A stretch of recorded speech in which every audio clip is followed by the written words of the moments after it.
किया गया के बाद डायरेक्ट हेमंत बाबू और ग्रामीण मंत्री जाके हमारा भेंट करते गया कि पैसा दे दो, नहीं दिया।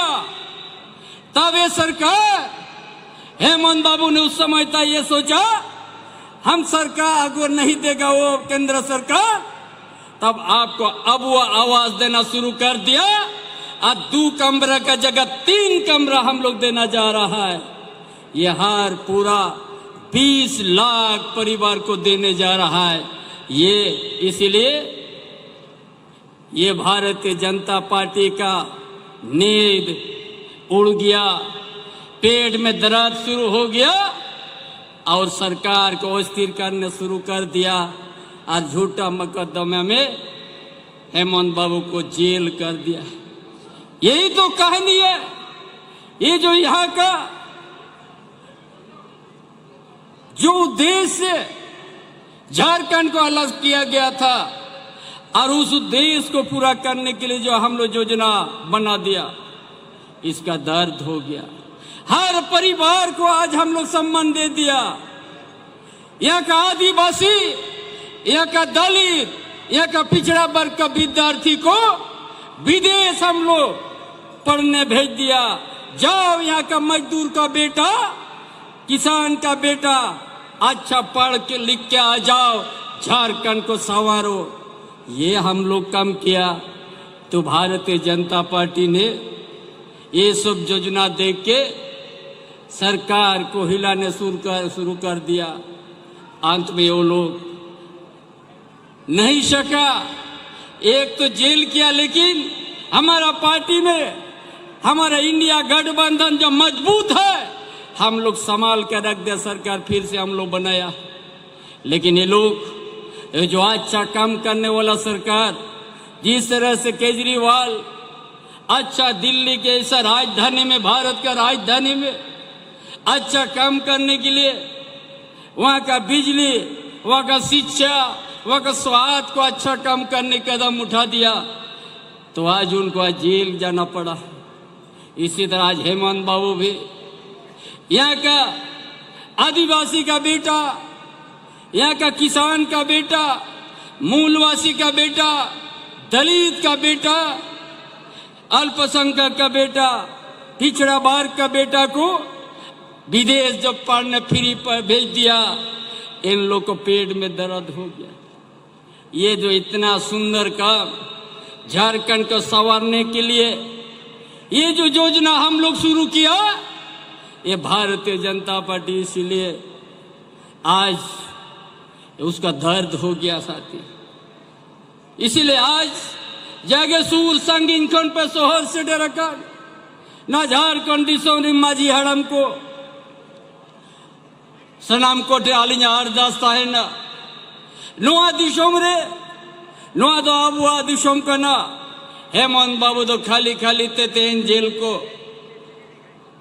जेल का दिया को नोआ दिशोम रे आबुआ उड़ा आबुआ जे रेंगे जो रे जो तो हराम बुढ़ी जो गो बाबा को पेंशन एमत कुआ, जो तो विधवा को पेंशन एमत कुआ, नेत्रहीन को पेंशन एमत कुआ और विकलांग को पेंशन एमत कुआ। नोआ दिशोम रे बेस इसूल बेस को पढ़ा माहौन गड़ा उन्हें एहोप किया। उन्हें तो भारतीय जनता पार्टी नुको दो मेरे रुकुड़ेन तक हुआ और हाना नवा दोस्त कहते खाली खाली ते दोस्त कहते और तेल ले कोई दिक्कत दिया।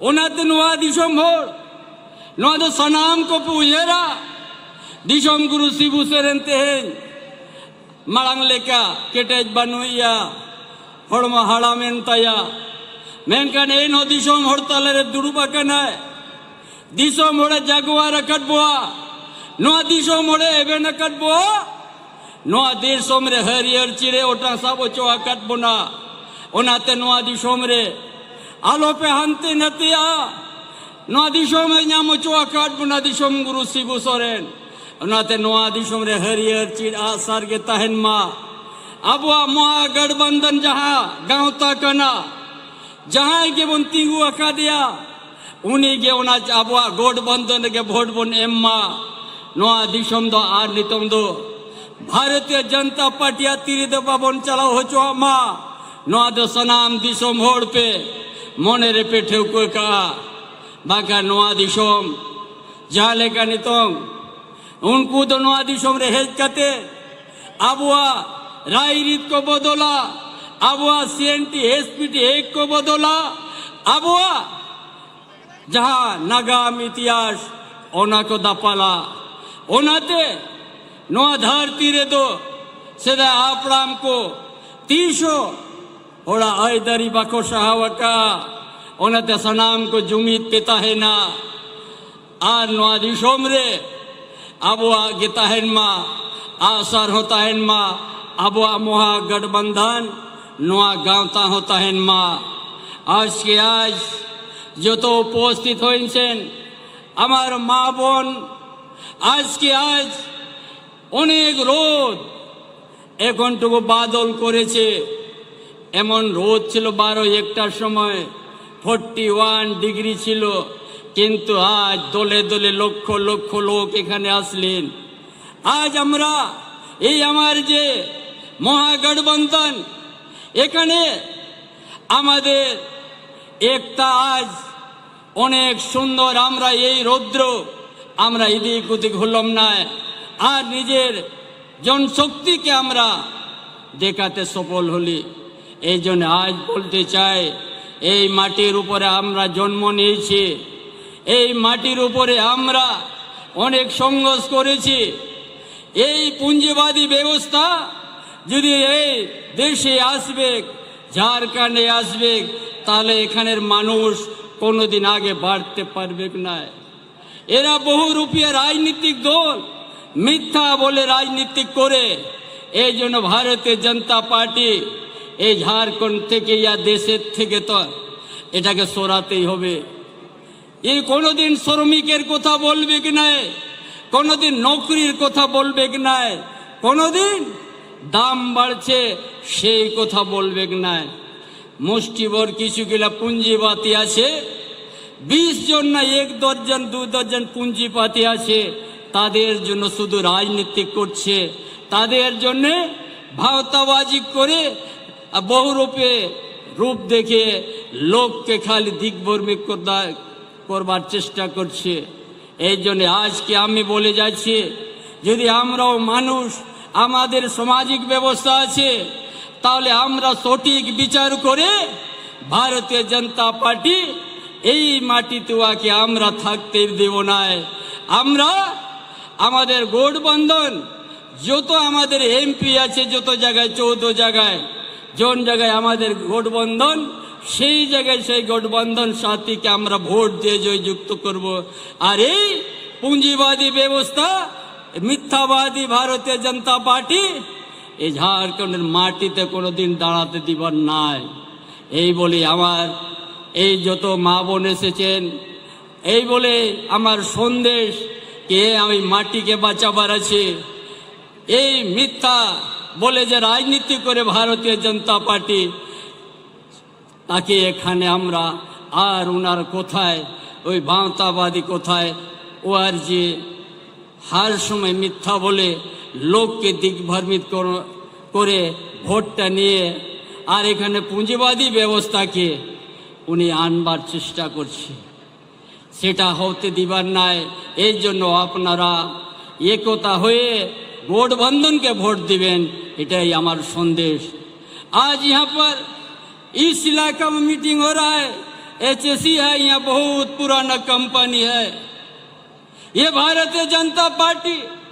ये भी कोई पूंजीपाती के देने के लिए मेहनत कर रहा है इसलिए तमाम झारखंड के आदमी तमाम यहाँ पर जो भी आया हुआ है कर्मचारी ये आप लोग एकता बना के रहिए ये गठबंधन जो आज गठबंधन का मजबूती है ये मजबूत को आप लोग मजबूती बन कर रखिए इस आने वाला चुनाव में 14 के 14 सीट में महागठबंधन का ही जीत हो इसका लिए आप लोग संकल्प लीजिएगा इसका लिए संकल्प लीजिएगा हम आप लोग को विश्वास दिलाते हैं कि हम लोग एएचएसी का हम लोग कभी निजीकरण नहीं करने देंगे, इसको बचाएंगे हम लोग। मजदूर का आवाज को भी हम लोग, उनका मांग को भी हम लोग सम्मान के साथ हम लोग उसको एक दिन अधिकार देने का प्रयास करेंगे, क्योंकि हम जानते हैं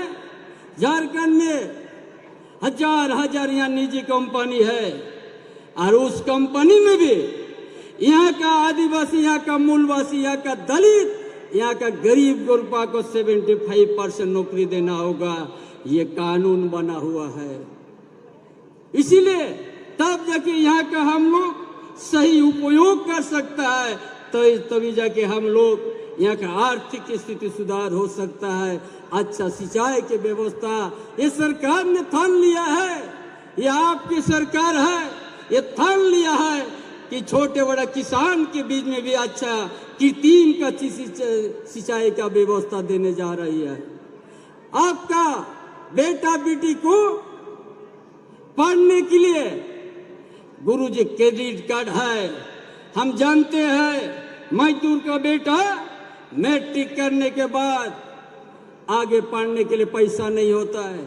ये आपका सरकार है, गठबंधन का सरकार है, जितना पैसा लगेगा उनको दिया जाएगा, किसी तरह का गिरवी रखना नहीं पड़ेगा और उस लड़का को, विद्यार्थी को उच्च शिक्षा प्राप्त करने के लिए हर तरह का मदद मिलेगा। यही सब देख के ये भारतीय जनता पार्टी ने सरकार को हिलाना शुरू किया है, लेकिन अब हिलेगा नहीं।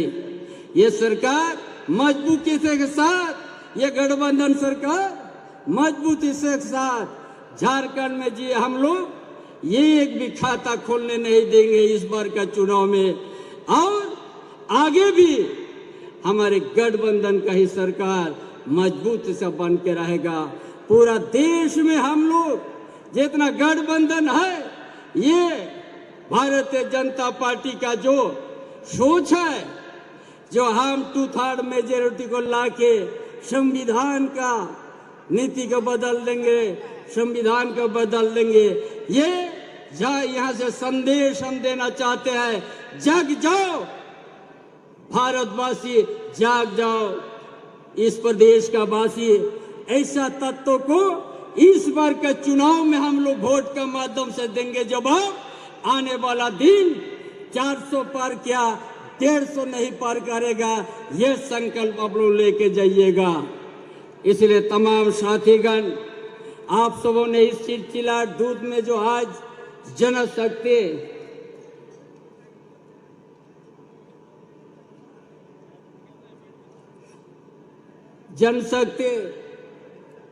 आप सबों का जो जनशक्ति है उसका सम्मान करते हुए आज हेमंत बाबू क्या उसका जो जेल जाया गया है, उसका लिए एक जनशक्ति जो आप लोग दिखाया है, उस जनशक्ति का आभार के साथ अपना विचार को समाप्त करता हूँ। जय झारखंड। बहुत बहुत धन्यवाद चंपईदा को। अब हमारे बीच में मंच पर आसीन हैं कांग्रेस के प्रेसिडेंट श्री मल्लिकार्जुन खड़गे जी।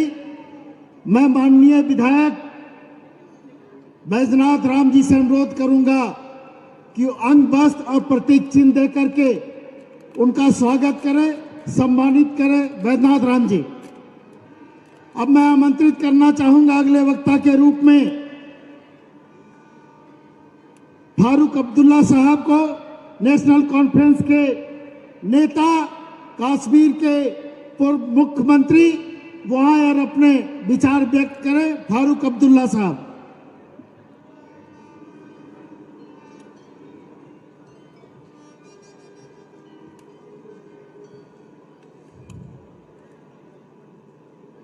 झारखंड की जनता और स्टेज पे सारे नेतागण, आज सुबह को मैं कश्मीर से चला। कश्मीर में 12 डिग्री टेम्परेचर था। और जब मैं यहाँ उतरा तो यहाँ पे 39 डिग्रीज था, मेरा तो पसीना ही हो गया। तो फिर हम बताइए मुझे आप लोग, हम लोग कैसे एक हैं? क्या चीज है जो हमें एक रखती है? आपका तरीका जिंदगी का अलग, खाने का अलग, कल्चर अलग, बोली अलग। मैं कश्मीर से, पहाड़ियों से, जहां बर्फ हो रही है, बारिश पड़ रही है, इतनी सर्दी है, रात को के 7 डिग्री है, मैं बयान नहीं कर सकता। हमारा खाना अलग, हमारा तरीका अलग, बोली अलग। क्या तमिलनाडु लीजिए, आपका और उनका क्या जोड़ है? वो तमिल बोलते हैं, मलयालम बोलने वाले केरला में हैं, मराठी बोलने वाले महाराष्ट्र में हैं, बंगाली बोलने वाले बंगाल में हैं, भोजपुरी बोलने वाले आपके बिहार से साथ हैं। क्या जोड़ती है हमें? क्या चीज है जो हमें एक दूसरे के साथ चलाती है? सिर्फ ये उम्मीद कि अगर भारत को चलना है, भारत को बनना है, तो हम सब ने इकट्ठे रहना है, उसके बगैर भारत नहीं बनेगा। मैं मुसलमान हूं, मगर मैं चीनी मुसलमान नहीं हूं, मैं पाकिस्तानी मुसलमान नहीं हूं, मैं बांग्लादेशी मुसलमान नहीं हूं, मैं हिंदुस्तानी मुसलमान हूं, भारतीय मुसलमान हूं। और ये है भारत की सबसे बड़ी चीज जो है, इतने धर्म हैं, इतने तरीके पूजा के हैं, यही तो भारत की खूबसूरती है। ये देखिए, फूलियां लगे हुए हैं, कितने रंगों के हैं, यही खूबसूरती है भारत की। भारत रंगों से भरा हुआ है। इन रंगों को जोड़ने के लिए बाबा साहब अम्बेडकर ने संविधान बनाया कि जहां सब बराबर हों, जो नीचे गिरे हुए उनको उठाना है, उनको भी शक्ति देनी है, तालीम देनी है, सेहत देनी है। ये नहीं, आज ये कहते हैं हम 80,000 करोड़ लोगों को अनाज देते हैं। क्या वो अपने घर से लाता है? क्या उसे घर में गोदाम है? ये यहाँ के लोगों का खून और पानी है, प्यास है, सारा कुछ है जिंदगी का, जो लोगों तक ये अनाज जाता है। और फिर ये शोर उठाते हैं, हम देने वाले। अरे तुम क्या देने वाले हो? देने वाला वो प्रभु है। जिस दिन वो बंद करेगा तुम्हारा, कोई देने वाला नहीं है। आज राम को बेच रहे हैं, राम को, भगवान राम को बेच रहे हैं। कहते हैं हमने लाया। ये भगवान राम को जानते नहीं। भगवान राम हिंदुओं का राम नहीं है, ये बताइए, सुनिए मेरी से। भगवान राम विश्व का राम है, विश्व का राम, हर एक का राम है। मगर इन्होंने राम को अपना बना लिया, सिर्फ हमारा है। अगर हमने इस देश को बचाना है, ये देखिए 2 महिलाएं मेरी बहनें यहां बैठी हुई हैं। क्या कसूर है इनके खावंदों का? कुछ भी नहीं, मगर वो डर गए हैं इनकी ताकत से। जैसे मेरी बहन ने बोला आपसे, दिल्ली में जो तूफान आया, कैसे आया? जब इन्होंने तालीम हर एक पास पहुंचाई, हर मोहल्ले में क्लिनिक्स खोली, जहां इंसान जा सकता है, उसका इलाज हो सकता है, उसको दवाई दे सकते हैं। मैं भी डायबिटिक हूं। क्या कसूर है केजरीवाल साहब का कि उसके लिए तुम इंसुलिन बंद कर दो, फिर फिर ये कहो कि हमने भारत बनाना है, सबके लिए बनाना है। भारत ऐसे नहीं बनेगा, भारत दुश्मनी से नहीं बनेगा। भारत दुश्मन को भी गले लगाने से बनेगा, उसके बगैर नहीं बनेगा। ये हमारी परंपरा है। इस परंपरा को ये मिटाना चाहते हैं, ये आपके सामने दिखाना चाहते हैं। मैं कश्मीर से आ रहा हूं, मैं आपको कश्मीर की कुछ बातें बताना चाहता हूं। कितना शोर करते हैं कि हमने 370 खत्म कर दिया और कश्मीर को हिंदुस्तान का बनाया। कश्मीर इन्होंने नहीं हिंदुस्तान के साथ बनाया, कश्मीर के लोगों ने। जब पाकिस्तान के फौज हमारे शहर श्रीनगर के करीब पहुंच गए, उस वक्त वो कश्मीरी हिंदू, मुसलमान, सिख खड़ा हो गया और कहने लगा, हमलावर खबरदार, हम कश्मीरी हैं तैयार। हम 70% से ज्यादा मुसलमान हैं, मगर हमने पाकिस्तान को कबूल नहीं किया। हमने गांधी और नेहरू के हिंदुस्तान को कबूल किया कि इसमें हम सब रह सकते हैं, हिंदू, मुसलमान, सिख, ईसाई, बौद्ध, जो कश्मीर की आबादी है। ये आज आपके पास आते हैं, हमने कश्मीर लाया। अरे क्या तुम्हारे बाप ने लाया? वो तो कश्मीर के लोगों ने लाया, जिनने वो किरण देखी गांधी में, नेहरू में। यही मुल्क है जहां हम इज्जत से रह सकते हैं। आज हाल देखिए क्या है। अभी चंद दिन पहले बहुत बारिश पड़ी, हमारा दरिया जिसे जहलम कहते हैं, उसमें तूफानी आने लगी। उसमें 3 पुल बनने थे। मेरा बेटा जब चीफ मिनिस्टर था, उसने 3 पुलों की शुरुआत की थी।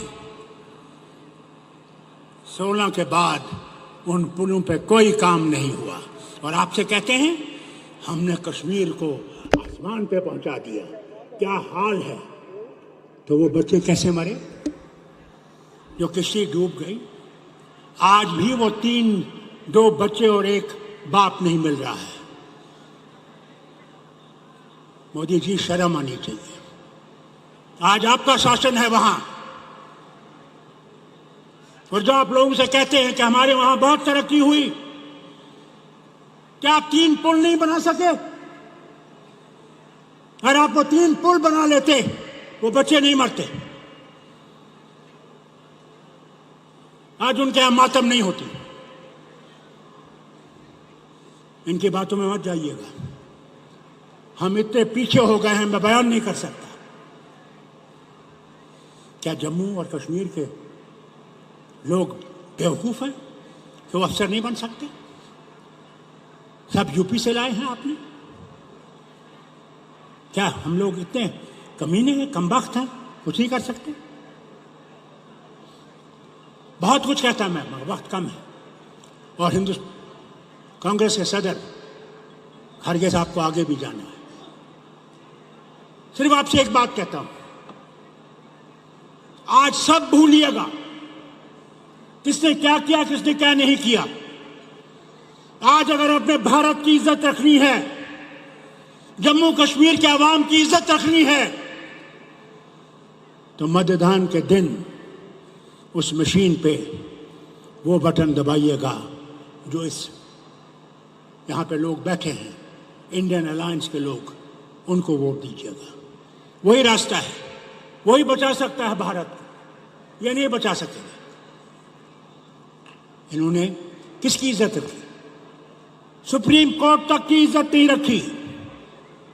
उन तक को धमकियां दी गई जजों को कि खबरदार, अगर ये फैसला करोगे तो तुम्हारा मुकद्दर मुश्किल में है।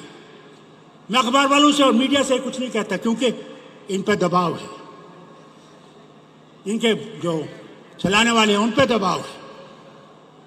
वो डर गए। ऊपर वाला करे कि वो दिन आए जब आप आज़ादी से लिख सकें, जब हमारे खिलाफ आप लिख सकें, जब हम सत्ता में होंगे वो है डेमोक्रेसी, वो है हिंदुस्तान।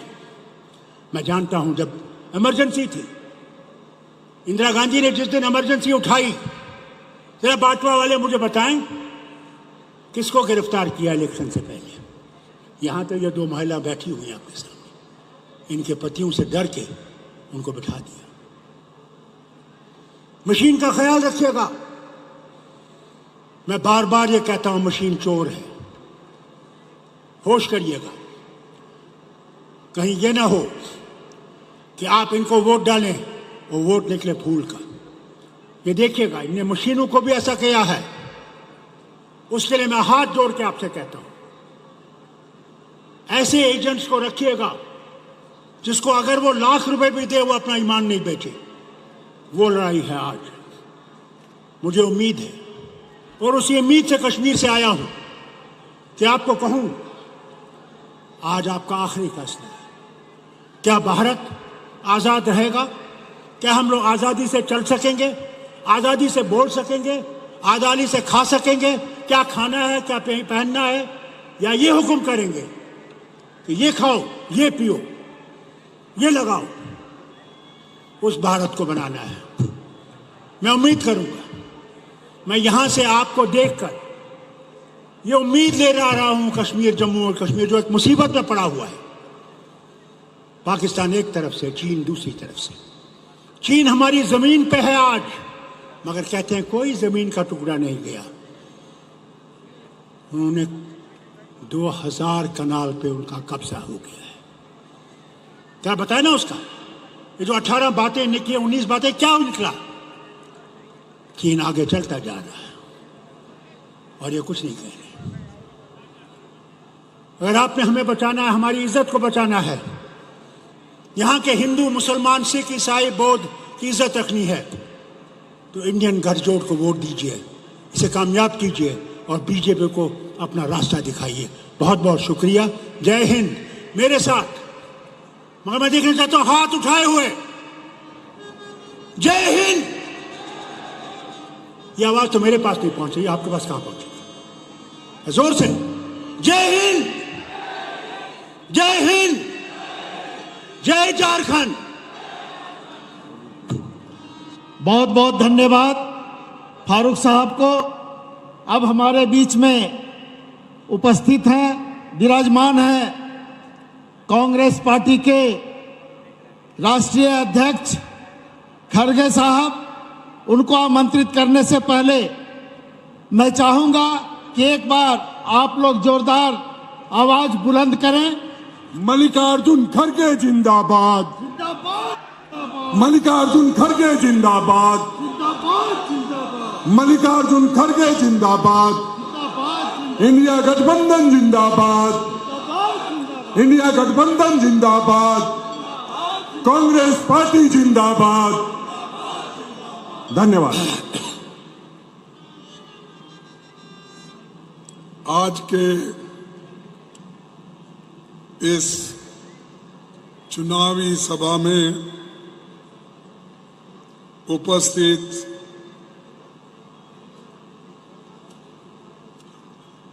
सबसे श्रेष्ठ नेता शिबू सोरेन जी, अभी आपसे बात किए फारूक अब्दुल्ला जी, चीफ मिनिस्टर झारखंड चंपई सोरेन जी और मिसेस कल्पना सोरेन जी, दीपंकर भट्टाचार्य जी, प्रियंका चतुर्वेदी जी, गुलाम मोहम्मद मीर, आलम गिरिलामम CLP लीडर और मिनिस्टर, और Rajesh Thakur PCC president, doctor Nasir Hussain MP, इस मंच पे बैठे हुए सभी हमारे डिग्निटरीज, विधायक, कार्यकर्ता, सभी पार्टी के पदाधिकारी मित्र और मीडिया के मेरे दोस्तों, आप सबको जोहार, नमस्कार। और आज मैं सुना कि यहाँ पर लाखों की भीड़ थी और अभी भी मैं देख रहा हूँ बहुत से लोग जब हम आ रहे थे वो जा रहे थे, चंद आ रहे थे। लेकिन मुझे माफ करना, सतना में मध्य प्रदेश में मेरी ये मीटिंग थी। वो मीटिंग राहुल गांधी जी अटेंड करना था, लेकिन अचानक उनकी तबीयत बिगड़ने से मुझे सतना जाना पड़ा। फिर वहां से मध्य प्रदेश से मैं यहाँ आया हूँ आप लोगों का दर्शन लेने के लिए। और ये मैंने सोचा, अगर इस महारैली को, उलगुलान रैली को अगर मैं नहीं अटेंड करूंगा तो मैं अपने जीवन में बहुत बड़ा पाप कर रहा हूं, ऐसा मैं समझता हूं। इसीलिए मैं यहां पर आया हूं और मुझे दावत भी इससे पहले हमारी बहन मिसेस कल्पना शोरन ने दी थी। मैं उसी लिए इस बड़े मीटिंग में आने का सोचा, लेकिन देरी की वजह से फिर एक बार आपसे माफी मांग के मैं अपने 4 शब्द तुम्हारे सामने रखूंगा। ये धरती महान नायक बिरसा मुंडा जी, बाबा तिलका मांझी, वीर बुधु भगत, सिदो कानू जैसे सभी महान नायकों को मैं मेरे पार्टी के ओर से, मेरे ओर से मैं उनको नमन करता हूं। मोदी जी ने हमारे 2 मुख्यमंत्रियों को गिरफ्तार किया। कई के लिए गिरफ्तार किया? हमारे हेमंत सोरेन जी की कोई गलती तो नहीं थी, लेकिन उनके ऊपर दबाव था। अगर आप इंडिया गठबंधन से दोस्ती करेंगे, उनके साथ मिलेंगे, तो आपको सीधा जेल भेजेंगे। ये वार्निंग बीजेपी वालों ने, मोदी के चेलों ने ये दिया, लेकिन हेमंत सोरेन हिम्मत वाला है और उसने ये कहा कि मैं गठबंधन नहीं छोड़ूंगा, जेल जाना मुझे पसंद है लेकिन गठबंधन नहीं जाऊंगा। यह हिम्मत है। और जो नहीं डरता वो कभी नहीं मरता। डर, आदिवासियों के पास डर नहीं है, क्योंकि पहले से जंगल में ही रहते हैं, वो प्राणियों से मिलते हैं। सब लोग बगैर दीपक से रहते हैं, बगैर रोशनी से रहते हैं, अंधेरे में रहते हैं। अरे वो किनको भी डरते नहीं। मोदी साहब, अगर आप डराने की कोशिश करेंगे तो आप ही खत्म हो जाएंगे, लेकिन कभी आदिवासियों को आप खत्म नहीं करेंगे। हम चाहते हैं इस देश में जमहूरियत रहे, टिके, देश का संविधान रहे। और संविधान अगर गया, तुम लोगों के पास कुछ बचने वाला नहीं है। आज इस देश में संविधान है, लोकतंत्र है, इसीलिए आपको लोग आदर से देखते हैं। आदिवासियों के घर तक क्यों आते हैं? शेड्यूल कास्ट के लोगों के घर क्यों आते हैं? गरीब लोगों के घर पे क्यों लोग उम्मीदवार फिरते हैं? इसीलिए उनके वोट के लिए। और डॉक्टर बाबा साहब अम्बेडकर, पंडित जवाहरलाल नेहरू जी ने ऐसा हिंदुस्तान का दस्तूर बनाया कि हर एक आदमी को एक वोट, और उस वोट की कीमत समान, सबको समान। अगर ये खोलिए, आप समझिए कि आइंदा फिर आपको वोट डालने की आजादी कभी नहीं मिलेगी। यही तो मोदी चाहते हैं। गरीबों से वोट छीनना चाहते हैं, संविधान को बदलना चाहते हैं, और उनके लोग बोलते ही रहते हैं। और वो हमेशा क्या बोलते हैं? इस बार 400 पार। गनीमत है 400 पार बोले, क्योंकि हमारा पार्लियामेंट में संख्या है 543, 543, लेकिन इन्हों बोल रहे हैं 400 पार। अगर गनीमत है कि इन्हों नहीं बोले 600 पार, क्योंकि पार्लियामेंट की संख्या ही है 543, लेकिन इन्हों हमेशा 500, 400 बोलते रहते हैं। लेकिन इस बार गठबंधन की शक्ति इतनी है, मोदी हो या कोई भी हो, बीजेपी के लोग हमारी शक्ति को तोड़ नहीं सकते, इतने मजबूत हम हैं। डरा रहे हो। हेमंत को जेल में डाल के डराने से डरने वाले लोग नहीं हैं, या केजरीवाल को डालने से हम डरने वाले नहीं हैं। हम जनता से डरते हैं, तुम्हारे जैसे लीडरों से नहीं डरते हम। ऐसे 100 लीडर आते हैं जाते हैं, लेकिन जनता हमारी रक्षक है, देश की रक्षक है, देश के लोकतंत्र की रक्षक है, देश के संविधान की रक्षक है। इसीलिए जनता सबसे बड़ी होती है।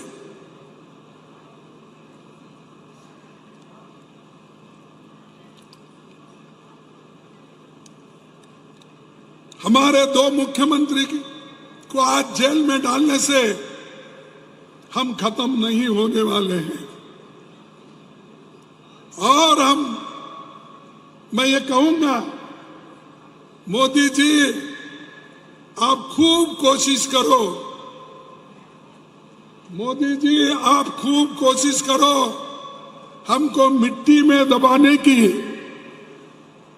लेकिन हम उगते रहते हैं, क्योंकि हम बीज हैं। बीज उगते रहता, आप कितना भी मिट्टी में दबाओ। वैसा मोदी या बीजेपी कितने भी कोशिश करो, आप इस देश में जिंदा रहेगा, हर पार्टी जिंदा रहेगी। ये तो जमहूरियत की खासियत है।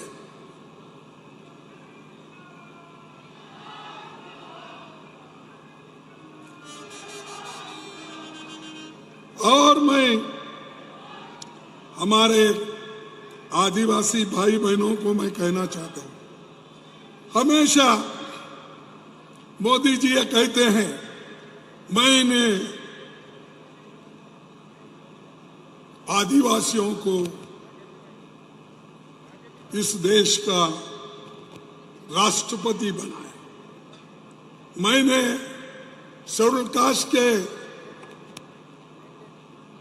आदमी को राष्ट्रपति बनाया। अरे भाई, तुमने तो वोट के लिए बनाया है, तुम उन लोगों के कल्याण के लिए नहीं, अपने लिए बनाया। अपने वोट के खातिर बनाया, उनके कल्याण के लिए नहीं, उनके स्वाभिमान के लिए आप नहीं बनाए। उनके स्वाभिमान को तो आप ठोस लगाए हैं। मुझे ख्याल आया कि आप आना पड़ेगा राम जन्मभूमि का। ठीक है, हर एक की आस्था है, हर आदमी जाता है, और मैं भी अपने पार्टी के लोगों का जिसकी आस्था है, सब लोग जा सकते हैं। लेकिन मैं पूछना चाहता हूं, आप राम मंदिर के जब उसकी प्रतिष्ठान हो रही थी, मुर्मा जी को क्यों नहीं बुलाए? इस देश की पहली महिला है, पहली वो एक आदिवासी कम्युनिटी से आती है। आपको याद नहीं है? ये अपमान नहीं है? उसी तरह पार्लियामेंट भवन, उसका उद्घाटन करते वक्त भी आप मुर्मू को नहीं बुलाए। क्या यह आदिवासियों का अपमान नहीं है? आप वैसा ही कोविंद को किए, एक शेड्यूल कास्ट नेता जिसको राष्ट्रपति बनाए, उनको भी पार्लियामेंट की जो बुनियाद डालने की थी पार्लियामेंट का, उसको भी नहीं बुलाए। अरे भाई, आप कहां बुलाना वहां नहीं बुलाते, और तुम खुद ही हर जगह पूजा पाठ करते फिरते हो। बाकी के लोगों को इसलिए नहीं बुलाते, वो अछूत है, वो आदिवासी है। अगर वो अंदर आए तो इससे पहले एक बार जगजीवन राम जी को हुआ था, हिंदू यूनिवर्सिटी में उनको बुलाया था संपूर्णानंद के स्टैचू का उद्घाटन करने के लिए। वहां जगजीवन राम गए, संपूर्णानंद की स्टैचू उद्घाटन करे।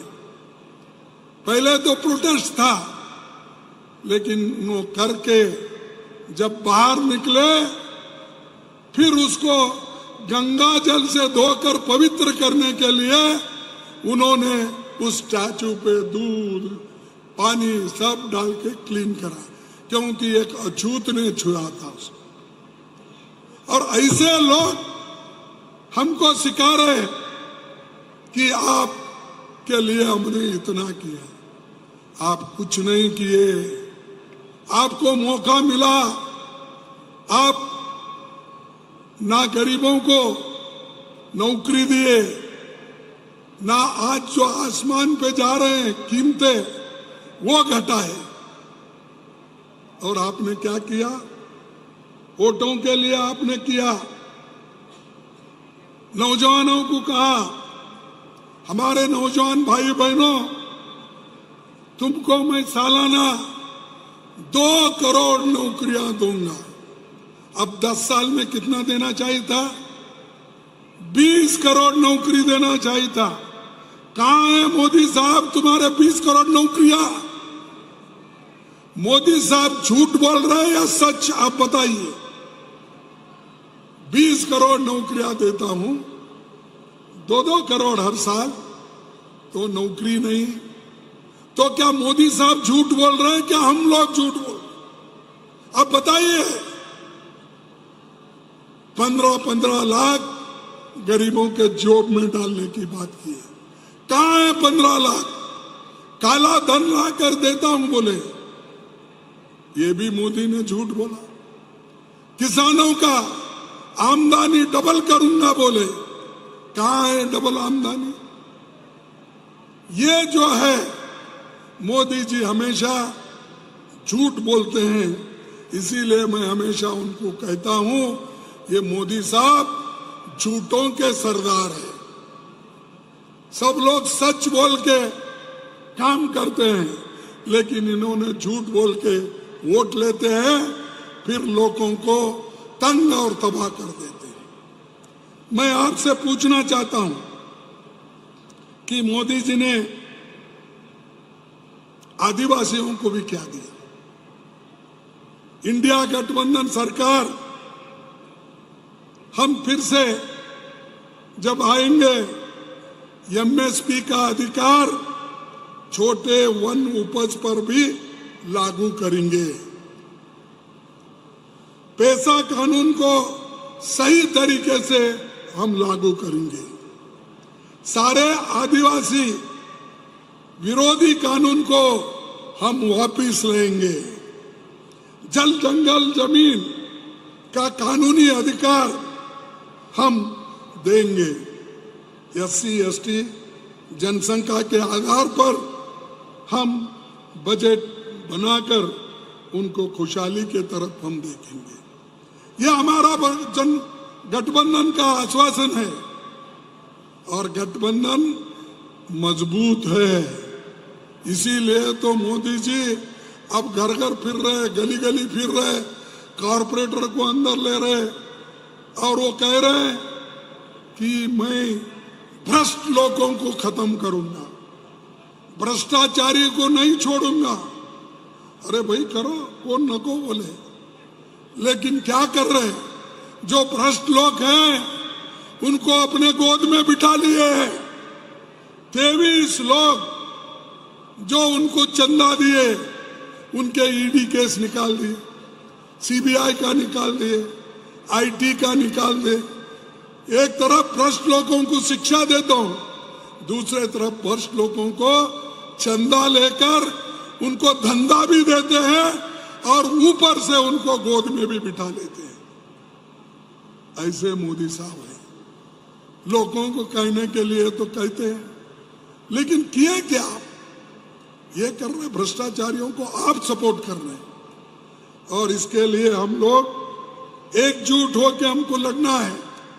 और इसी के लिए हम अपने भाई बहनों से यही कहूंगा कि हम जो 5 न्याय, एक युवा न्याय, नारी न्याय, मजदूर न्याय, श्रम न्याय और भागीदारी न्याय, हिस्सेदारी, ये 5 न्याय, किसान न्याय, ये 5 न्याय जिसमें 5-5 और गारंटीज है, 25 गारंटी हम करके दिखाएंगे, वो सारे गरीबों के लिए है।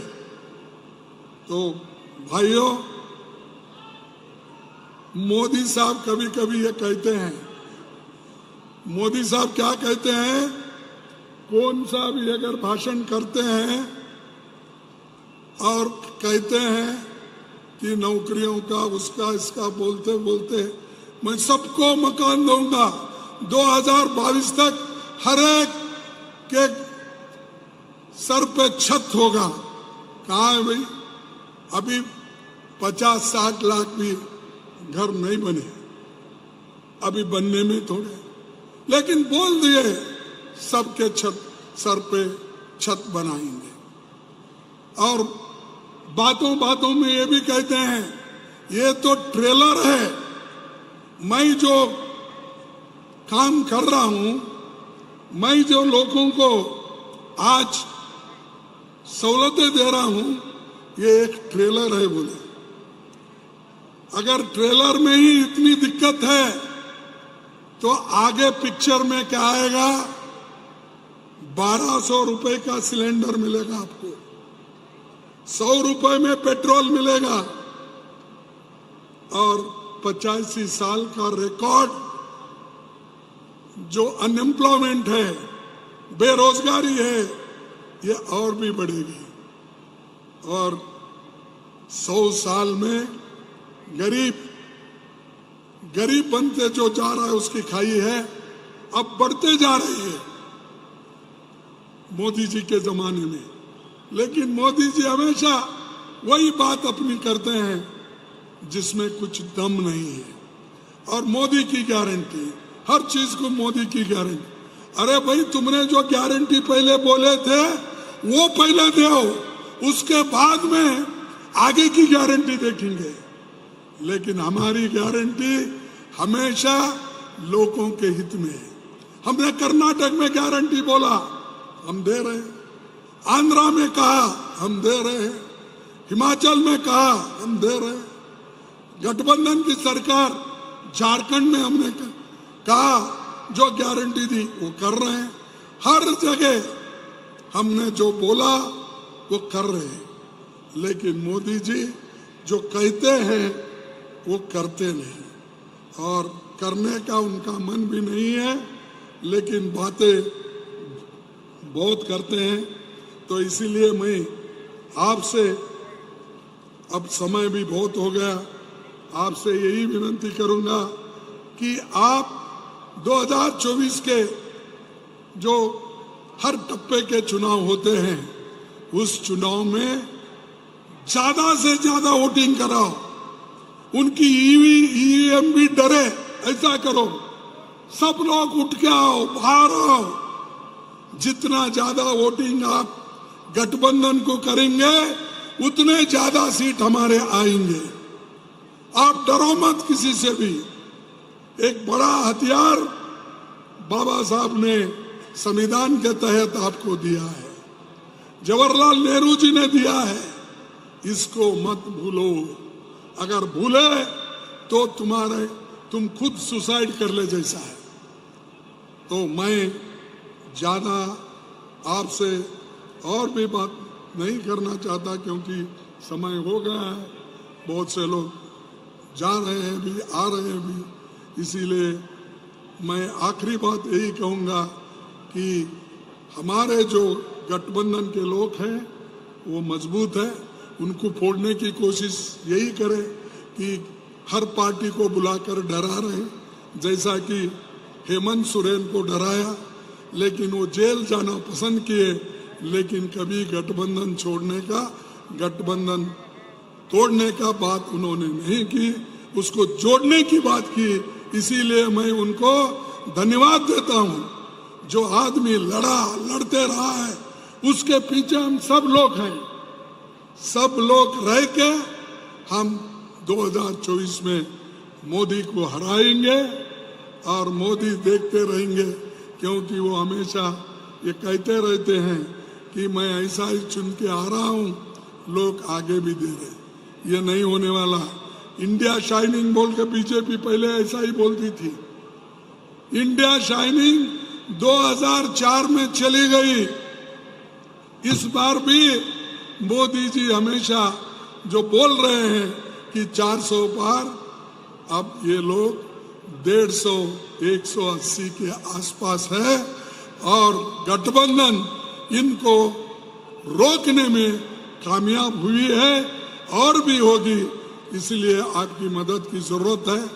इतना कहते हुए फिर एक बार मैं आपसे माफी मांगता हूं, क्योंकि मैं देर से आया, इसीलिए मैं आपसे माफी मांग के अपने शब्द को खत्म करता हूं। जय हिंद, जय कांग्रेस, जय हिंद। अरे बोलो यारो, इतनी ताकत लगाओ। झारखंड के लोगों में इतनी ताकत है। ये देखिए 92 इयर्स 99 इयर्स हमारे गुरुजी बैठे हैं, उनमें ताकत है, आप में क्यों ताकत है? जय हिंद, जय हिंद, जय हिंद, जय झारखंड, जय झारखंड, जय झारखंड, जय झारखंड। सबको धन्यवाद, नमस्कार। मंच पे बैठे हुए सभी सम्मानित सदस्य अपना अपना स्थान ग्रहण करें, अपना अपना स्थान ग्रहण करें। अभी कार्यक्रम समाप्त नहीं हुआ है, सब कोई बैठ जाए, बेहतर होगा। अब मैं झारखंड के प्रदेश अध्यक्ष कांग्रेस राजेश ठाकुर जी को आमंत्रित करना चाहूंगा, वो आए और धन्यवाद ज्ञापन करें। राजेश ठाकुर जी। धन्यवाद विनोद पांडे जी। आज धन्यवाद करना चाहता हूं मैं उस शख्सियत को जिनका नाम दिसोम गिरू शिबू सोरेन जी हैं, जिन्होंने एक ऐसा सुपुत्र पैदा किया जिनकी वजह से आज हम लोग सब यहां इकट्ठे हैं। वैसे सुपुत्र हेमंत सोरेन जी का शुक्रिया अदा करूंगा और जो हमारे राष्ट्रीय अध्यक्ष आदरणीय मल्लिकार्जुन खड़गे जी ने इस पूरी सभा को ताकत देने के लिए यहां समय दिया, उसके लिए मैं उनका शुक्रिया अदा करूंगा। मैं यहां के मुख्यमंत्री माननीय चंपई सोरेन जी का शुक्रिया अदा करूंगा कि उन्होंने कम दिनों में आदरणीय हेमंत सोरेन जी की जो कमी थी उसको पूरा करने का काम किया है। मैं शुक्रिया करूंगा उस व्यक्ति के जिस शख्सियत के कारण आज झारखंड शान से कहता है कि हम झारखंडी हैं, उनकी पत्नी कल्पना सोरेन जी का, जिन्होंने पूरी पार्टी को एक अलग सा नेतृत्व देने का काम किया है। मैं धन्यवाद करना चाहूंगा प्रियंका चतुर्वेदी जी का, जिन्होंने वहां से उद्धव ठाकरे जी के आदेश से यहां आने का काम किया और हम सबों का मनोबल बढ़ाने का काम किया। मैं धन्यवाद करूंगा जो यहां मुख्यमंत्री अखिलेश यादव जी आए थे, उनका मैं धन्यवाद करूंगा।